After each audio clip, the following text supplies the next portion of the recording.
What is AI, artificial intelligence, going to do to our world? How is it going to change us? In this week's podcast, we're going to talk about that. Stay tuned. How do I bring my faith to work? How do I tap into the power of God in my work-life call? Why am I going through this adversity? Is God mad at me? I'm Os Hillman, and I've been helping leaders like you answer these questions and more for over 30 years. That's what this podcast is all about. Let's learn and grow together. Welcome to TGIF, Today God is First.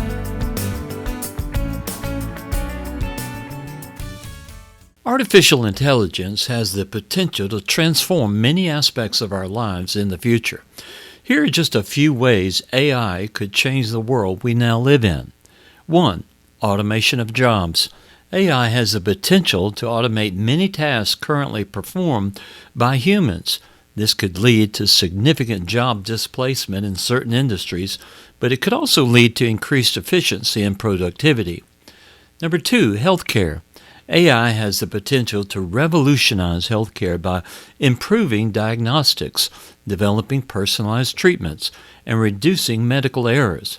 AI-powered devices and applications can also help patients manage their health and track their progress. Number 3, transportation. AI can improve transportation systems by optimizing traffic flow, reducing accidents, and increasing energy efficiency. Self-driving cars and other autonomous vehicles are a good example of how AI can transform the transportation industry. Number 4, education. AI has the potential to improve education by personalizing learning experiences, developing new teaching methods, and providing more efficient grading and evaluation. AI-powered tools can also help teachers assess and monitor student progress. Number 5, environment. AI can help us better understand and address environmental challenges by analyzing data, predicting trends, and developing solutions. AI-powered systems can also optimize resource use and reduce waste. And number 6, social interactions. AI-powered chatbots and virtual assistants are already changing the way we interact with technology. As AI continues to improve, it could already be changing the way we interact with that technology. It could change the way we communicate and interact with each other. Overall, AI has the potential to transform many aspects of our lives, from the way we work to the way we interact with the world around us. While there are potential risks and challenges associated with the adoption of AI, its potential benefits make it an exciting area of development and research. Let's take a look at some of the specific jobs AI might replace or improve. It has the potential to automate many tasks currently performed by humans. Here are some activities that AI could potentially replace in the future. 1. Manufacturing and assembly line work. AI can automate repetitive tasks in manufacturing, such as assembling components or packaging products. This can improve efficiency and reduce costs. 2. Data entry and processing. AI-powered software can automatically extract data from documents, invoices, and other sources, reducing the need for manual data entry and processing. Number 3, customer service. AI-powered chatbots can handle customer inquiries, provide support, and even process transactions. This can reduce the need for human customer service representatives. That's not very encouraging. 4. Transportation. Self-driving cars and other autonomous vehicles could replace human drivers in the transportation industry. Number 5. Financial services. AI-powered software can analyze financial data, identify patterns, and make predictions, reducing the need for human financial analysts. Number 6. Healthcare. AI-powered systems can assist with medical diagnosis, monitor patient data, and provide personalized treatment recommendations. Number 7, retail and service industries. AI can automate tasks such as inventory management, scheduling, and pricing optimization, reducing the need for human intervention. While AI has the potential to replace certain tasks and jobs, it's important to note that it will also create new opportunities and require new skills. As such, it's crucial for individuals and organizations to adapt to the changing technological landscape and ensure they have the skills and knowledge necessary to succeed in a world with AI. So let's shift our thinking a little bit now, and let's talk about some of the social implications of the Arab Spring from the nation of Egypt and other Eastern countries, and how all of this fits into the technological changes, the decentralization, and the over-control of the population by elites. The Arab Spring was a series of protests and uprisings that occurred across several countries in North Africa and the Middle East in the late 2010 and early 2011. The impact of the Arab Spring on Egypt and other Eastern countries was significant and varied. In Egypt, the Arab Spring led to the overthrow of President Hosni Mubarak, who had been in power for nearly 30 years. The protests were largely fueled by economic grievances, political corruption, and a lack of political freedom. The fall of Mubarak led to a period of political instability and uncertainty, with several different groups vying for power. Eventually, the Muslim Brotherhood came to power in Egypt, but their rule was short-lived, and they were eventually overthrown in a military coup. The aftermath of the Arab Spring in Egypt was marked by ongoing political turmoil, economic instability, and social unrest. In other Eastern countries, the impact of the Arab Spring was similarly significant. In Tunisia, the first country to experience protests during the Arab Spring, President Zine El Abidine bin Ali was forced to flee the country. The protest in Tunisia also led to significant political reforms, including the adoption of a new constitution and establishment of a democratic government. In Libya, the Arab Spring led to the overthrow of longtime dictator Muammar Gaddafi, but the aftermath of the revolution was marked by ongoing violence and political instability. In Syria, the Arab Spring led to a protracted civil war that has lasted for more than a decade, leading to significant humanitarian crises and displacement of millions of people. Overall, the impact of the Arab Spring on the nations of Egypt and other Eastern countries was significant, leading to significant political, economic, and social changes. However, the aftermath of the Arab Spring has also been marked by ongoing challenges, including ongoing political instability and violence in some countries. Is America moving towards socialism and Marxism? Well, let's take a look at that. There's a lot of debate and controversy around whether or not America is moving towards socialism and Marxism. Some people argue that recent political and social trends suggest that the country is indeed moving in this direction, while others dispute this claim. It's important to note that socialism and Marxism are complex political and economic ideologies that can be difficult to define and apply in a straightforward way. However, broadly speaking, socialism is an economic system in which the means of production are owned and controlled by the community as a whole rather than by individuals or corporations. But Marxism is a more specific ideology that emphasizes the importance of class struggle and the eventual overthrow of the capitalist system. In the United States, there are certainly some trends that can be seen as indicative of a move toward socialism and Marxism. For example, there's been a growing support for policies like Medicare for all, a higher minimum wage, and increased government intervention in the economy. There's also been a renewed interest in socialism among young people in particular, with some surveys suggesting that a majority of millennials and members of Generation Z have a positive view of socialism. However, it's also important to note that America remains a largely capitalist country with a robust private sector and a relatively low level of government ownership of industry.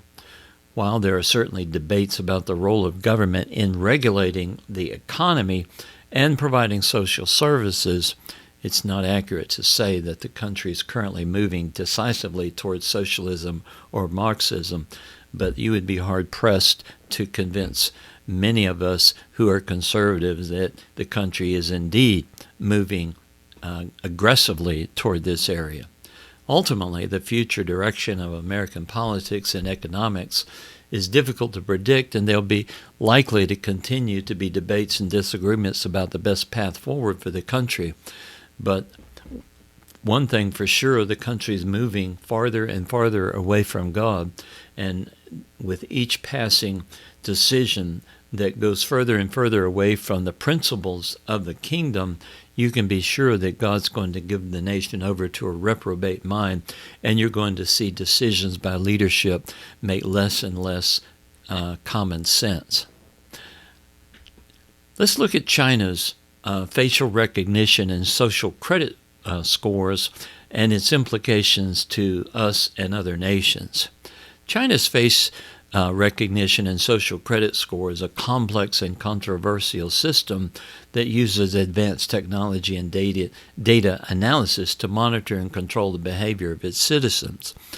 Here's a brief overview of how it works.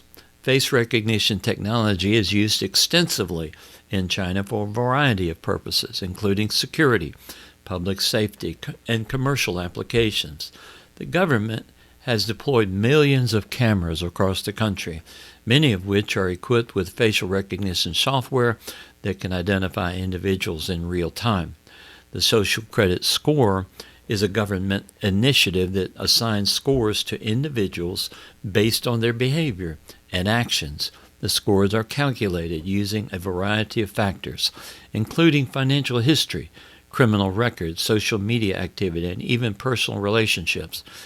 High scores are rewarded with benefits such as easier access to loans, better job opportunities, and priority in public services, while low scores can result in penalties such as travel restrictions, limited access to public services, and even public shaming.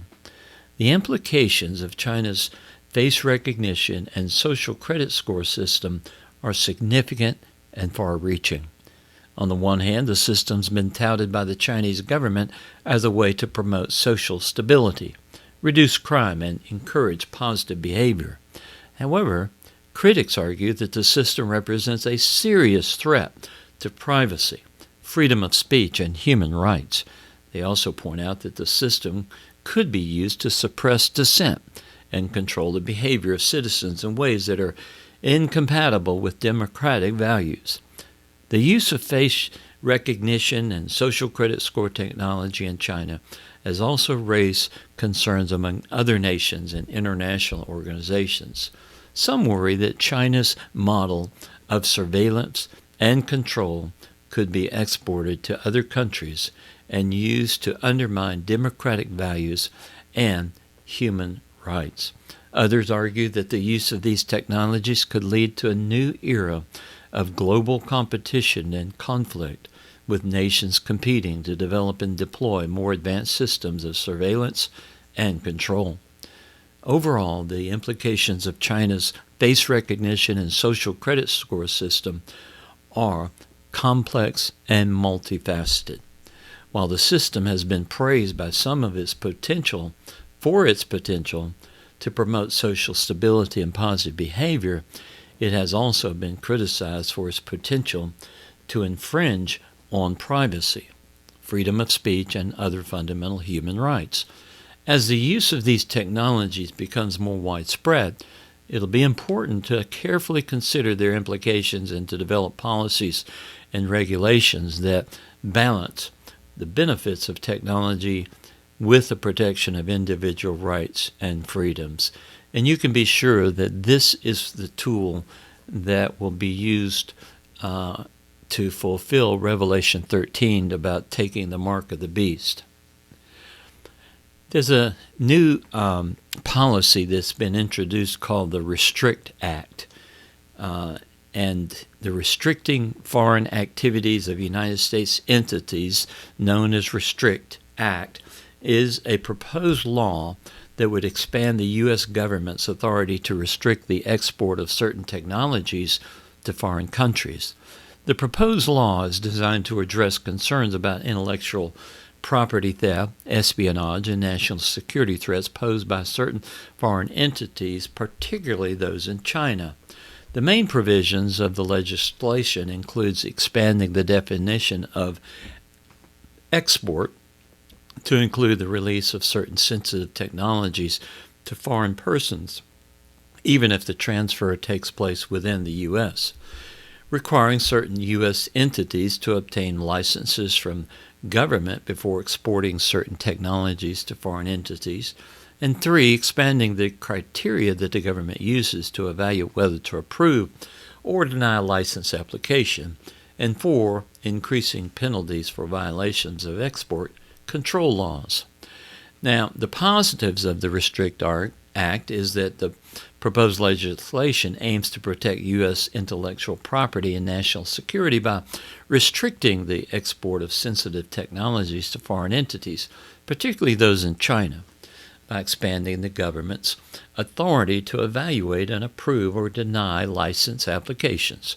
The legislation could help to prevent the transfer of sensitive technologies to entities that could use them for malicious purposes, and the increased penalties for violations of export control laws could serve as a deterrent and encourage compliance. Now let's look at the negatives of the Restrict Act.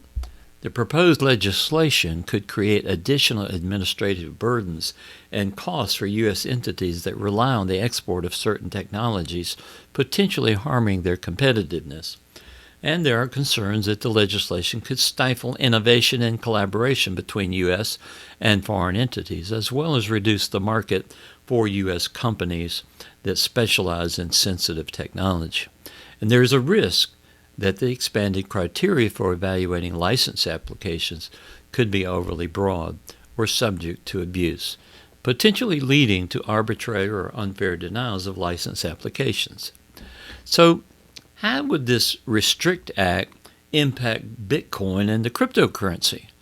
Well, it primarily aims to restrict the export of sensitive technologies to foreign entities, particularly those in China. As such, the legislation is not specifically targeted at cryptocurrencies like Bitcoin. However, the expanding definition of export to include the release of certain sensitive technologies to foreign persons could potentially affect the export and use of certain cryptocurrency-related technologies and services. For example, if a cryptocurrency exchange or wallet provider uses technology that's considered sensitive and requires a license under the Restrict Act, they may need to obtain approval from the government before exporting or sharing that technology with foreign entities. This could add an extra layer of complexity and administrative burden for such companies, potentially impacting their operations and competitiveness.